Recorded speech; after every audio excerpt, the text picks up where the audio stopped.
우리 삶을 움직이는 뉴스, 중심 잡힌 시선으로 전하겠습니다. 황보선의 출발 새아침. 네, 황보선의 출발 새아침 4부 시작합니다. 어머니와 함께 출연한 TV 프로그램, 이 프로그램 인기로 이 다정한 가족으로 잘 더욱 알려졌던 연예인 박수홍 씨, 형제의 분쟁 큰 충격을 주고 있습니다. 뭐 방송도 하차하고 보니까 형사 고소도 예고했죠. 자, 오늘은 구자룡 변호사와 함께 이 사건 속의 법적 쟁점 살펴보도록 하겠습니다. 구자룡 변호사님 안녕하십니까? 네, 안녕하세요. 구자룡 변호사입니다. 먼저 이거 사건 간단히 좀 정리 좀 해줄까요? 예, 사건은 박수홍 씨가 30여 년간 자신의 매니지먼트를 해온 친형과 형수가 기획사 법인의 자금을 횡령하고 세금과 각종 비용을 박수홍 측에 부담하도록 하는 방식으로 정산 방식을 속여서 제대로 정산도 해주지 않고 회사 재산을 빼돌렸다. 이 내용이 핵심이고요. 예. 최초에는 지인으로 보이는 사람의 폭로 글에서 시작됐는데 곧바로 박수홍 씨가 직접 해당 의혹이 사실이다 이렇게 인정하면서 사실이 이제 사건이 일파만파 커지게 됐습니다. 예.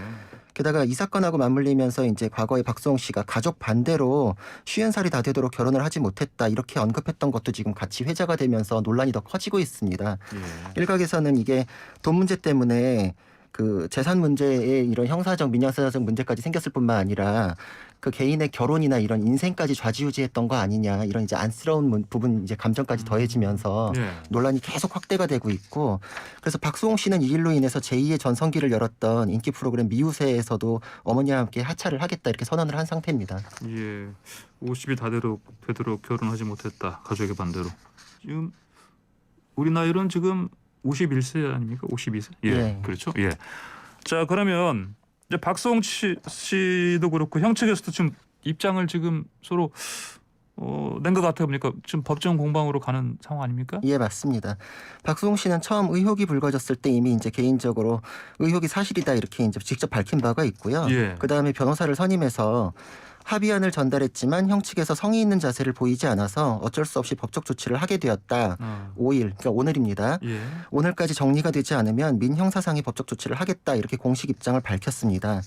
그리고 이에 대해서 형 측에서는 진흙탕 싸움 될까 봐 오히려 내가 참았었다. 고소를 한다면 법정에서 적극 대응하겠다. 고등학교 2학년인 딸이 충격으로 정신과 치료를 받고 있는데 이에 대한 법적 조치도 하겠다. 이제 이렇게 밝혔고 그리고 박수홍 씨 동료 연예인이 약간 두둔하는 발언을 한 것에 대해서도 예. 허위 사실로 이제 우리의 모욕을 하고 명예훼손하는 거에 대해서까지도 법적으로 다투겠다. 이렇게까지 이제 입장을 밝혔습니다. 아, 그렇군요. 자, 지금 보면은 형 측에서 재산을 뭐 빼돌렸다 이 표현이 나오는데 이게 이제 빼돌렸다는 표현의 정확한 법적 의미 뭡니까? 이게 이제 피해자하고 행위하고를 좀 이제 명확하게 구분을 해야지 이제 법적 평가가 될 텐데요. 예. 지금 사건 내용을 보면은 형과 형수가 관리해온 매니지먼트 회사가 있고 예. 거기서 이제 박수홍 씨에게 제대로 된 정산을 해주지 않은 부분이 하나가 있고요. 예. 그리고 이 법인의 자금을 다른 용도로 박수홍 씨 모르게 이제 사용을 했다 이런 부분이 있습니다. 그래서 예. 정산을 제대로 해주지 않았을 뿐만 아니라 그 비용 정산 이제 공평하게 뭐 이렇게 비율대로 했어야 되는데. 예. 그 세금이나 각종 비용을 박수홍 씨 쪽으로 이렇게 몰아가지고 그쪽에 부담하는 식으로 했으면 정산 방식을 속였고 예. 거기에 이제 기망이 있다고 볼 수 있거든요. 그럼 이제 이거는 박수홍 씨 개인을 피해자로 한 사기죄가 문제될 수 있고요. 예. 그리고 그 매니지먼트 회사의 자금이 이제 다른 데로 유출됐다. 이거는 이제 횡령이나 배임의 문제가 있을 수 있습니다. 이거는 네. 그래서 피해자가 매니지먼트 회사가 되는 이제 그런 횡령 배임의 이슈입니다. 그렇군요.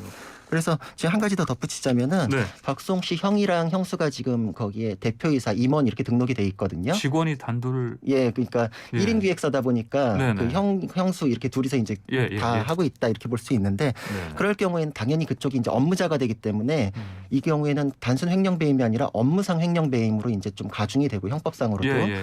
그리고 지금 금액이 뭐 100억대다 이제 이런 보도도 나오고 있는데 네. 이제 한 가지 짚을 부분은 박수홍 씨가 직접 피해액을 언급한 적은 없습니다. 그래서 이제 100억이라는 보도에 대해서는 조금 이제 근거가 아직은 확실치 않은데 예. 30년에 걸쳐서 이제 쭉 쌓여온 문제이기 때문에 당연히 이제 억대의 문제로 보이기 때문에 네. 5억 이상이면은 아마 이제 특별법으로 당연히 넘어갈 걸로 보이고 예. 굉장히 크게 가중처벌되는 특경법 사안으로 다루어질 네. 것으로 보입니다. 5억은 넘어가면 이제 특정 경제범죄 가중처벌법. 예, 맞습니다. 그러면은 이제 보통 우리 친고죄라는 게 있잖아요. 네. 그러니까 이거 형제 사이에 이렇게 다툼이 생기면 이런 경우도 그런 어떤 고소 고발이 있지 않으면 이것도 서로 이렇게 뭐 처벌이라든지 형사처벌 받는데 이게 좀 한계가 있지 않나요? 아, 맞습니다. 네. 그게 이제 법적으로 친족 상도례라고 하는데 이 예. 사건에서 그래서 같이 지금 굉장히 이제 관심을 모으고 있는 그런 예. 법률적인 개념입니다.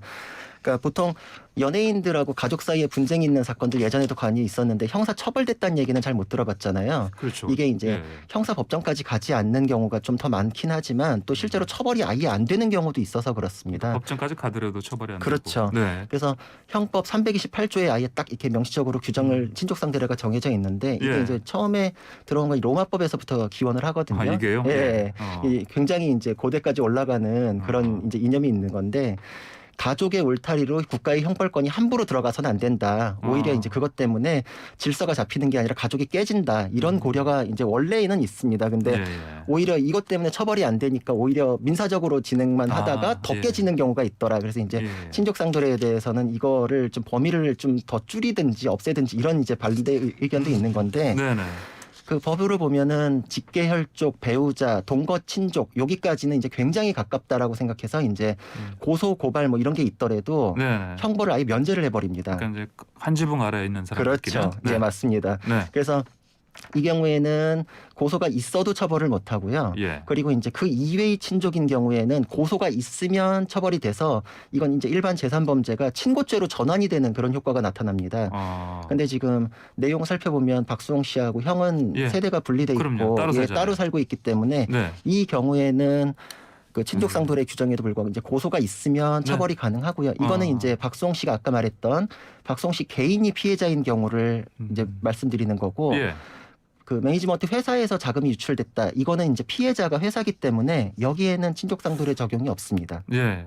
그래서 지금 이 사건은 형사 처벌되는 데 있어서는 그렇게 뭐 지장이 있지는 않을 것으로 보입니다. 피해자가 자 회사가 피해자가 된다. 네, 근데 그 회사를 지금 운영한 사람은 단둘이다. 네, 예, 이걸 좀 더 다시 봐야겠는데. 네, 근데 자, 이 사건이 처음에 박수홍 씨가 이른바 그 착한 임대인 운동 그 동참하려다가 봤더니 그 해당 건물이 보니까 등기가 자기 앞으로 안 돼 있더라. 네. 이래서 나온 얘기 아닙니까 이게? 예, 맞습니다. 예. 그래서 그 얘기가 지금은 이제 박수홍 씨의 안타까운 사정으로 이제 비하인드 스토리처럼 이제 언급이 되고 있는데 이것도 예. 따져보면 이제 법적으로 굉장히 쟁점이 될 수 있거든요. 예. 왜냐하면 아까 말씀드린 것처럼 박수홍 씨 개인이 피해자인 사건은 친고죄로 전환이 된다 그랬잖아요. 예.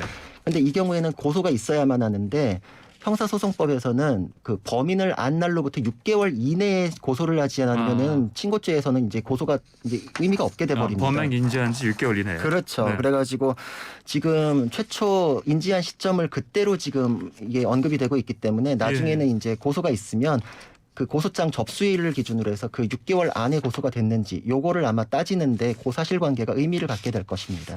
그래요. 자, 그러면은 자 뭐 친고죄 얘기도 하셨고, 근데 자 그 박수홍 씨의 그 형 내외가 이제 운영을 한다고 하니까 이 회사 그러면 아까 말씀하신 대로 회사가 피해를 네. 입게 되는 그런 구도로 좀 또 볼 수가 있겠고. 그렇죠. 자, 그러면은 이게 아까 업무상 횡령 예. 그런 부분, 그다음에 또 배임도 있고. 배임도 있고 또 예. 탈세 부분도 나올 수 있잖아요. 나올 수 있습니다. 어. 그래서 지금 그 형사적으로 형사법적으로 따져봐야 될 게 이게 지금 소규모 회사고 예. 주주를 형네 가족이 다 100% 갖고 있다고 그래요. 그리고 또 이제 대표이사도 형이 하고 있고 예.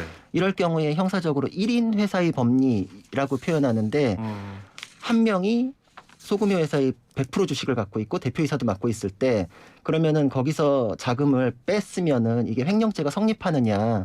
사실상 개인 그 사업자랑 다를 게 없기 때문에 형사적 죄책을 물으면 안 된다. 이런 이제 치열한 견해 대립이 있습니다. 근데 예. 대법원에서는 1인 회사의 경우에도 그 횡령 배임에 대해서는 두 개가 별개의 법인격이기 때문에 범죄 성립에 뭐 지장이 없다. 이렇게 명확한 판단을 하고 있기 때문에 예. 이 사안에서도 회사의 규모, 뭐 지분을 한쪽에서 다 갖고 있다. 이런 부분들이 뭐 나중에 양형이나 이런 거에서 언급될 수 있을지언정 죄의 성립에 관해서는 뭐 불이 없이 인정이 될 수 있는 그런 부분들입니다. 예. 아까 저 민사 얘기하셨는데 형사가 안 되면 네. 민사 부분으로 이게 좀 어떻게 될 것 같습니까? 사실 이 사건은 지금 보는 분들이 좀 예. 가족 간의 얘기이고 좀 이제 오래되다 보니까 좀 굉장히 보기가 좀 괴로워하시는 분들도 예. 있을 수 있을 것 같아요. 특히 예, 이제 예. 고소 얘기 나오면 더 그럴 텐데 그게 또 어쩔 수 없는 선택이지 않나 저는 이제 그렇게 보고 있습니다. 왜냐하면은 민사적으로는 이게 구성하기가 조금 더 어렵습니다. 아, 왜냐하면은 중간에 회사가 껴있기 때문에 예. 그 회사가 피해자인 부분에 대해서는 회사가 형에 대해서 손배 청구나 이렇게 해서 소송을 걸고 반환을 받아야 되거든요. 예. 예. 근데 그 회사의 대표이사는 형네 가족이잖아요. 그러니까 자기가 자기 자신한테 소송을 걸겠다는 결정을 할 리가 없기 때문에 그러게요. 그러니까 이럴 땐 박성욱 씨가 사실 뭐 임원으로 들어가 있든지 지분을 가지고 있든지 이러면은 이제 민법 예. 상법상으로 이렇게 구성할 수 있는 법리가 있는데 예. 지금 지분도 전혀 없다고 합니다. 박성욱 씨가. 그러니까 그럴 경우에는 뭐 채권자 대위권 이렇게 표현하는 이제 우회하는 법리 구성을 해야 되는데 간접적으로. 그렇죠. 근데 네. 이게 난이도가 좀 있고 요건에서 그러니까 빼돌린 게 맞더라도 박성욱 씨의 지위에 관한 문제 때문에 기각이 될 이제 우려가 생기거든요. 그러니까